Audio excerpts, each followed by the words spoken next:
আর S Bengali ক্লাসরুমে সকলকে স্বাগত।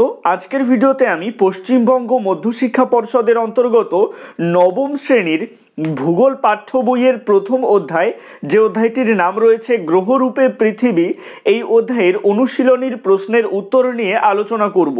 আমি যে পাঠ্য বইটার অনুশীলনীর প্রশ্নের উত্তর নিয়ে আলোচনা করব সেটা দ্বীপ প্রকাশন থেকে প্রকাশিত গৌতম মল্লিক ও নিত্যানন্দ প্রধান রচিত বই। এই বইটা কাদের স্কুলের পাঠ্য বই হিসেবে রয়েছে অবশ্যই কমেন্টে জানিও। এ প্রসঙ্গে বলে রাখি, এই অধ্যায়ের অনুশীলনীর প্রশ্ন উত্তরের এটা পার্ট 2 এর ভিডিও।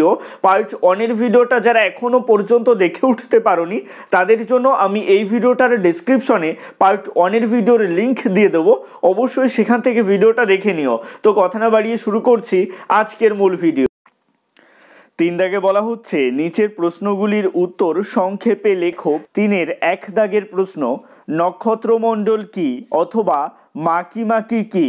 উত্তর লিখবে, প্রথমে বক্স করে পয়েন্ট করবে নক্ষত্রমণ্ডল। এর আন্ডারে লিখবে, যখন কোটি কোটি নক্ষত্র মাধ্যাকর্ষণ শক্তির প্রভাবে একটি কেন্দ্রের চারধারে ঘোরে তখন তাকে নক্ষত্রমণ্ডল বলে।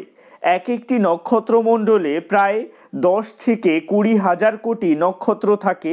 নক্ষত্রমণ্ডলের আকৃতি 3 ধরনের হয়: পেঁচালো বা সর্পিল, উপবৃত্তাকার বা ডিম্বাকৃতি এবং অনিয়মিত।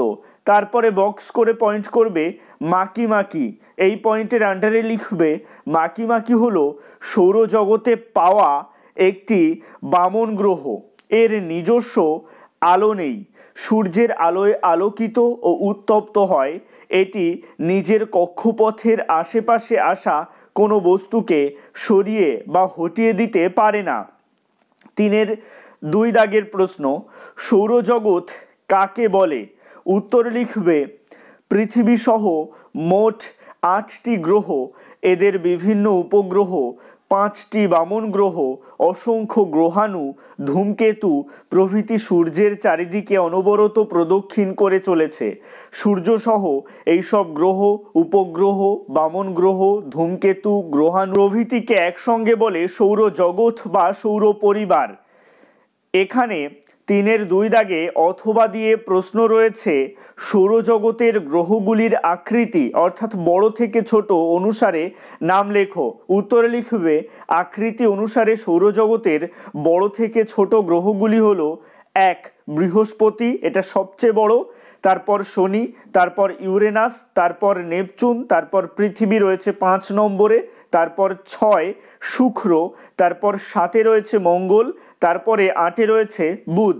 3-এর 3 দাগের প্রশ্ন, আকৃতির প্রাচীন ধারণা কি ছিল? অর্থাৎ পৃথিবীর আকৃতির প্রাচীন ধারণা কি ছিল অথবা দিগন্ত রেখা কি? তো প্রথমে বক্স করবে আকৃতির প্রাচীন ধারণা। এই পয়েন্টের আন্ডারে লিখবে, প্রাচীনকালে অধিকাংশ মানুষ মনে করত পৃথিবী চ্যাপ্টা এবং টেবিলের মতো, এর একটা প্রান্ত বা সীমা আছে, যেখান থেকে 1 পা বাড়ালেই কোথায় গিয়ে পড়বে তা জানা নেই। তারপরে বক্স করে পয়েন্ট করবে দিগন্ত রেখা। এই পয়েন্টের আন্ডারে লিখবে, কোনো উঁচু জায়গায় দাঁড়িয়ে পৃথিবীকে দেখলে মনে হবে আকাশ ও ভূমি যেন এক বৃত্তরেখায় মিশে গেছে। ওই বৃত্তরেখাই দিগন্ত রেখা। ভূপৃষ্ঠ থেকে যত উপরে ওঠা হয় এই দিগন্ত রেখার বিস্তৃতি তত বাড়ে। এবারে চলে আসছি 3-এর 4 দাগের প্রশ্নে। এখানে বলা হচ্ছে, অভিগত গোলক বলতে কি বোঝো অথবা জিওড কথার অর্থ কি? তো বক্স করে পয়েন্ট করবে অভিগত গোলক। এই পয়েন্টের আন্ডারে লিখবে, পৃথিবীর আকৃতি গোলাকার ঠিকই, তবে সম্পূর্ণ গোল বা বৃত্ত নয়। এর উত্তর দক্ষিণ মেরুপ্রান্ত সামান্য একটু চাপা এবং মধ্যভাগ অর্থাৎ নিরক্ষীয় অঞ্চল সামান্য স্ফীত বা ফোলা। পৃথিবীর এই বিশেষ ধরনের আকৃতিকে প্রায় গোলাকার বা অভিগত গোলক বলা হয়। এবারে বক্স করে পয়েন্ট করবে জিওড। এই পয়েন্টের আন্ডারে লিখবে, গ্রিক শব্দ জিও অর্থাৎ পৃথিবী এবং এইডস অর্থাৎ দেখা বা দর্শন থেকে ইংরেজিতে জিওট কথাটির উৎপত্তি। এই জিওট কথার অর্থ পৃথিবীর মতো দেখতে বা পৃথিবীর সদৃশ। জিওট কথাটি প্রথম ব্যবহার করেন জার্মান পণ্ডিত কার্ল ফ্রেডরিক গাউস। এবারে চলে আসছি 3-5 দাগের প্রশ্নে। এখানে বলা হচ্ছে কুইপার বেল্ট ও উরট ক্লাউড কোথায় দেখা যায় অথবা জিপিএস কি। প্রথমে বক্স করে পয়েন্ট করবে কুইপার বেল্ট ও উরট ক্লাউডের অবস্থান। উত্তরে লিখবে প্লুটো ছাড়িয়ে আরও অনেক দূরে সৌরজগতের হিমশীতল প্রান্তটিকে বলে কুইপার বেল্ট এবং তার ওপরে শেষ প্রান্তের নাম উরট ক্লাউড। তারপরে বক্স করে পয়েন্ট করবে জিপিএস কি। এই পয়েন্টের আন্ডারে লিখবে জিপিএস হলো একটি কৃত্রিম উপগ্রহ ভিত্তিক যোগাযোগ ব্যবস্থা যার সাহায্যে যে কোনো আবহাওয়াতে পৃথিবীর যে কোনো জায়গার অবস্থান জানা যায়। এই অবস্থানের মধ্যে থাকে স্থানটির অক্ষাংশ, দ্রাঘিমাংশ, উচ্চতা, সময়। জিপিএস এর পুরো নাম গ্লোবাল পজিশনিং সিস্টেম। 3-6 দাগের প্রশ্ন আকাশগঙ্গা কি অথবা IRNSS কি। প্রথমে বক্স করে পয়েন্ট করবে আকাশগঙ্গা। এই পয়েন্টের আন্ডারে লিখবে আমাদের সূর্য যে নক্ষত্রমণ্ডলের অন্তর্গত তার নাম আকাশগঙ্গা। এর আকৃতি পেঁচালো। এর একটি বাহুর প্রান্তদেশের ভেতরের দিকে আছে আমাদের সূর্য তথা সৌরজগৎ। তারপরে বক্স করে পয়েন্ট করবে IRNSS কি বা IRNSS এই পয়েন্টটা লিখবে। তো এর আন্ডারে লিখবে IRNSS হলো ভারতের নিজস্ব জিপিএস ব্যবস্থা। এর পুরো নাম Indian regional navigation satellite system. তারপরে চলে আসছি 3-7 দাগের প্রশ্নে। এখানে বলা হচ্ছে পৃথিবীর নিরক্ষীয় পরিধি কি অথবা পৃথিবীর মেরু পরিধি কি। উত্তরে লিখবে প্রথমে বক্স করে পয়েন্ট করবে পৃথিবীর নিরক্ষীয় পরিধি। এই পয়েন্টের আন্ডারে লিখবে নিরক্ষরেখা বরাবর পৃথিবীর চারিদিকের দূরত্বকে পৃথিবীর নিরক্ষীয় পরিধি বলে। পৃথিবীর নিরক্ষীয় পরিধি মেরু পরিধির থেকে বড়। তারপরে বক্স করে পয়েন্ট করবে মেরু পরিধি। এই পয়েন্টের আন্ডারে লিখবে 2 মেরু অর্থাৎ উত্তর মেরু ও দক্ষিণ মেরু বরাবর পৃথিবীর চারিদিকের দূরত্বকে পৃথিবীর মেরু পরিধি বলে। পৃথিবীর মেরু পরিধি পৃথিবীর নিরক্ষীয় পরিধির থেকে ছোট। 3-8 দাগের প্রশ্ন গ্রিক জ্যোতির্বিদ এরাটোস্থেনিসের পৃথিবীর পরিধি নির্ণয় সম্পর্কে কি জানো। উত্তরে লিখবে গ্রিক পণ্ডিত ও জ্যোতির্বিদ এরাটোস্থেনিস খ্রিস্টের জন্মের প্রায় 200 বছর পূর্বে মিশরের আলেকজান্দ্রিয়া ও সিয়েন এই দুটি শহরের মধ্যাহ্নে সূর্যরশ্মির পতন কোণের তারতম্য বিচার করে বিস্ময়করভাবে সর্বপ্রথম পৃথিবীর পরিধি নির্ণয় করেছিলেন। তিনি পৃথিবীকে গোলাকার ধরে এই পরিধি নির্ণয় করেন।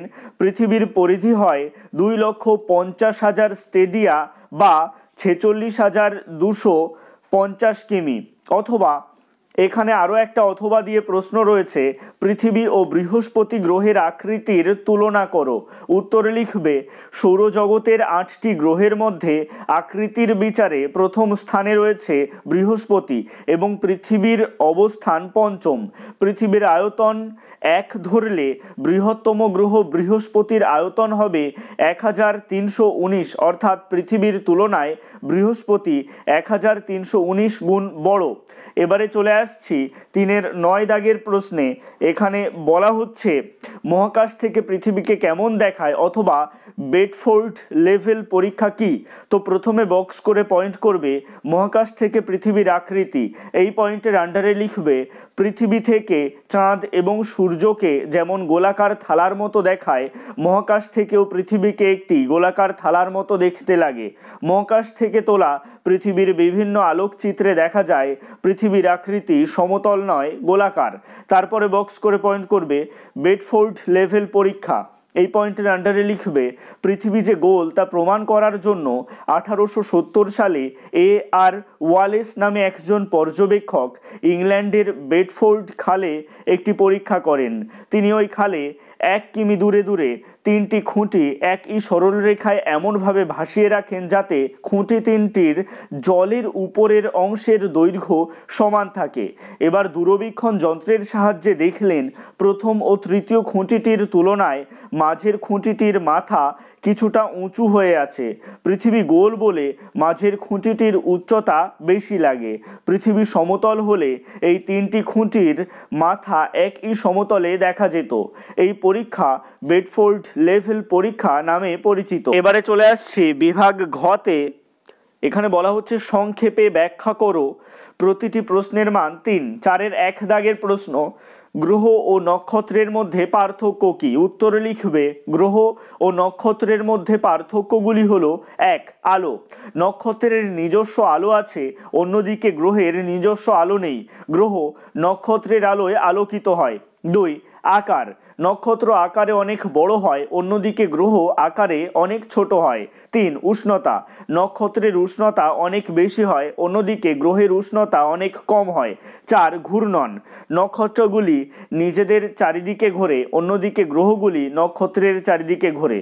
অথবা এখানে ৪-এর ১ দাগে অথবা দিয়ে আরও একটা প্রশ্ন রয়েছে, আকার আয়তনে গ্রহদের তুলনায় অনেক ছোট হলেও চাঁদকে কেন আমরা বড় দেখি? এর উত্তরে লিখবে চাঁদ পৃথিবীর একমাত্র উপগ্রহ। আকার আয়তনে গ্রহদের তুলনায় অনেক ছোট হলেও পৃথিবী থেকে চাঁদের দূরত্ব মাত্র ৩.৮৪ লক্ষ কিমি। এই স্বল্প দূরত্বের কারণে পৃথিবী থেকে চাঁদকে বড় দেখায়। অন্যদিকে গ্রহগুলো অনেক বড় হলেও পৃথিবী থেকে অনেক দূরে অবস্থানের কারণে সেগুলো ছোট দেখায়। ৪-এর ২ দাগের প্রশ্ন, পৃথিবীর গোলীয় আকৃতির দুটি প্রমাণ দাও। উত্তর লিখবে পৃথিবীর গোলীয় আকৃতির দুটি প্রমাণ হলো: ১.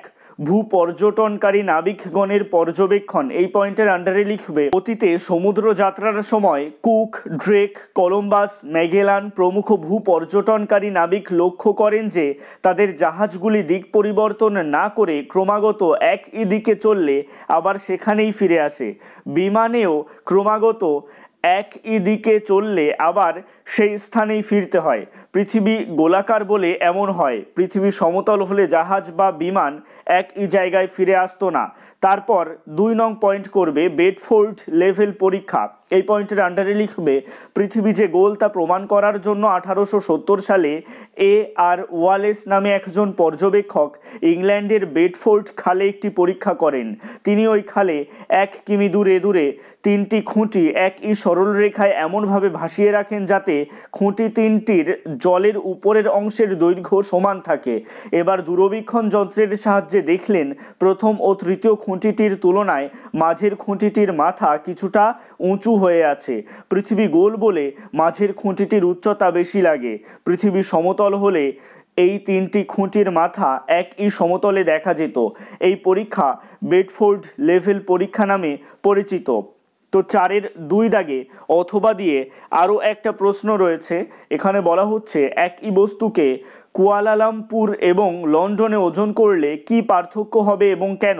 উত্তরে লিখবে নিউটনের মহাকর্ষ সূত্র অনুসারে যে বস্তু পৃথিবীর কেন্দ্রের যত কাছে থাকবে তার উপর মাধ্যাকর্ষণ শক্তির প্রভাব ও তত বেশি হবে। নিরক্ষীয় অঞ্চলের তুলনায় সামান্য চাপা বলে মেরু অঞ্চলে মাধ্যাকর্ষণের প্রভাবও বেশি। এজন্য কোনো বস্তুকে নিরক্ষীয় অঞ্চলে ওজন করার পর মেরু অঞ্চলে ওজন করলে তার ওজন কিছুটা বেশি হয়। তাই কুয়ালালামপুর নিরক্ষীয় অঞ্চলে এবং লন্ডন মেরু অঞ্চলে অবস্থিত হওয়ায় কোনো বস্তুকে কুয়ালালামপুর এবং লন্ডনে ওজন করলে সেই বস্তুর ওজন কুয়ালালামপুরের তুলনায় লন্ডনে বেশি হবে।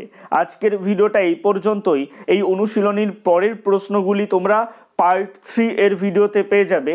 আজকের ভিডিওটা কেমন লাগলো অবশ্যই কমেন্টের মাধ্যমে জানিও। ভালো লাগলে লাইক করো এবং একই ক্লাসের বন্ধুদের সাথে ভিডিওটাকে শেয়ার করতে ভুলো না। ভালো থেকো, সুস্থ থেকো সকলে, আর অবশ্যই RS বেঙ্গলি ক্লাসরুমের সাথে থেকো। সবশেষে একটাই রিকোয়েস্ট, এখনও পর্যন্ত যারা চ্যানেলটিকে সাবস্ক্রাইব করে উঠতে পারোনি তারা অবশ্যই চ্যানেলটিকে সাবস্ক্রাইব করে দিও এবং পাশে থাকা বেল আইকনটিকে প্রেস করে অল বাটনে ক্লিক করে দিও নতুন ভিডিওর আপডেট সবার আগে পেতে।